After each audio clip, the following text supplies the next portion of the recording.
73 का जो रेगुलेट करने के लिए एक्ट लाया गया था, मेन बातें क्या थी ये देखते हैं।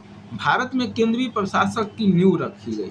केंद्रीय मतलब दोस्तों सत्ता एक केंद्र से, मतलब एक जगह से जो है दोस्तों व्यवस्थाओं को चलाया जाए।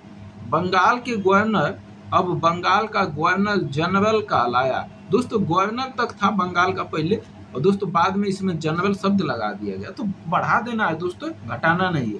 तो दोस्तों 1773 के रेगुलेटिंग एक्ट के द्वारा बंगाल का जो गवर्नर था उसे बंगाल का गवर्नर जनरल कहा गया, तथा मुंबई और मद्रास के गवर्नर इसके अधीन हो गए। दोस्तों ये मुंबई और मद्रास के ये स्वतंत्र थे, इनको बंगाल के गवर्नर जनरल के नीचे कर दिया गया कि अब ये इनके अधीन काम करेंगे। ठीक, बंगाल का प्रथम गवर्नर जनरल कौन था दोस्तों?